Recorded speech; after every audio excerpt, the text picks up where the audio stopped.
지역마다 당선인을 보고 싶어하는 분들이 많고 당선인의 대선 때 그 지역을 위해 했던 공약들의 이행 의지를 확인하고 싶어합니다.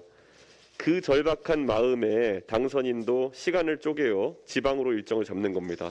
선거에 영향을 줄 수 있는 일정으로 말할 것 같으면 지난 지방선거 바로 전날에 있었던 미북 정상회담이 가장 대표적인 사례일 겁니다. 자당 후보들의 선거 운동원 역할을 자처하고 있는 모습입니다. 윤 당선인은 지난 2일 고양, 안양, 수원, 용인 등 경기도 4개 지역을 방문했습니다.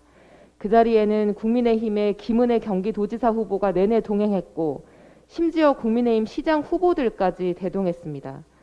입만 열면 공정 외치던 윤석열 당선인이 선거의 공정성과 대통령 당선인으로서의 중립성을 지키는 일에는 관심이 전혀 없는 모양입니다. 미디어 오늘. 역시나 반대만 하는 정당 민주당이 연일 당선인의 지방 방문 일정에 대해서 볼멘 소리를 하고 있습니다. 선거 개입이라는 엄청난 소리까지 서슴지 않고 있습니다. 선거 시기라 이해는 하지만은 그 정도 하시지요. 좀스럽고 민망한 일입니다. 우리는 민주당의 심기를 바라보고 정치하는 것이 아닙니다. 지역마다 당선인을 보고 싶어하는 분들이 많고 당선인의 대선 때 그 지역을 위해 했던 공약들의 이행 의지를 확인하고 싶어합니다. 그 절박한 마음에 당선인도 시간을 쪼개어 지방으로 일정을 잡는 겁니다. 당선인이 이야기하는 GTX, 1기 신도시 특별법, 강원 경제특별자치도 등의 계획에 민주당이 반대하는 것이라면은 당당하게 이야기하시고 동의하시는 것이라면은 오히려 당선인의 이런 행보를 응원해 주십시오. 그것이 지역 주민을 위한 도리일 것입니다. 선거에 영향을 줄 수 있는 일정으로 말할 것 같으면 지난 지방선거 바로 전날에 있었던 미북 정상회담이 가장 대표적인 사례일 겁니다. 그뿐이겠습니까? 민주당의 목리로 이번 청문회 전국의 하이라이트인 한동훈 법무부 장관 후보자 청문회를 대통령 취임식 전날인 5월 9일로 법정 시한을 넘겨서 진행하는 것 또한 문제가 있는 일정일 것입니다.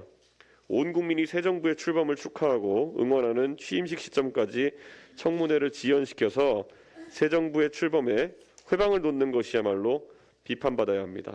윤석열 당선인이 지방선거를 앞두고 노골적으로 선거 개입을 하고 있습니다. 대통령 취임을 일주일 앞둔 분이 국정 운영 준비에 몰두하는 것이 아니라 자당 후보들의 선거 운동원 역할을 자처하고 있는 모습입니다.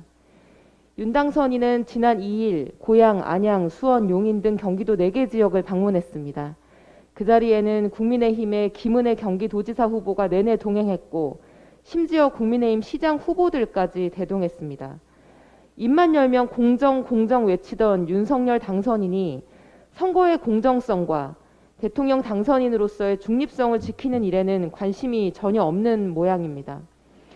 국민의힘은 아직 당선인 신분이기 때문에 아무 문제가 없다는 태도이지만 윤 당선인은 다음 주면 대통령 임기를 시작합니다.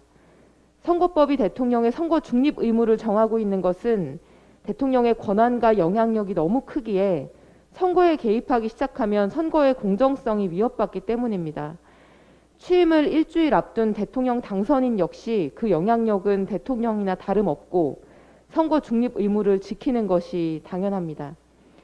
더군다나 윤석열 당선인이 방문한 지역들은 최근 여론조사에서 오차 범위 내에 접전을 벌이고 있는 곳들인데 이런 곳들만 콕 집어 방문해놓고는 민생을 챙기러 왔다는 맞지 않는 변명을 늘어놓고 있습니다. 민생을 챙기러 간 것이라면 자당 후보들을 대동하지 않는 것이 오해를 피하는 길이었을 것입니다. 취임도 하기 전부터 자당 후보 선거운동, 보수 세력 대결집에 몰두하는 윤석열 당선인의 행보가 심히 우려됩니다. 자중하시기 바랍니다. 감사합니다.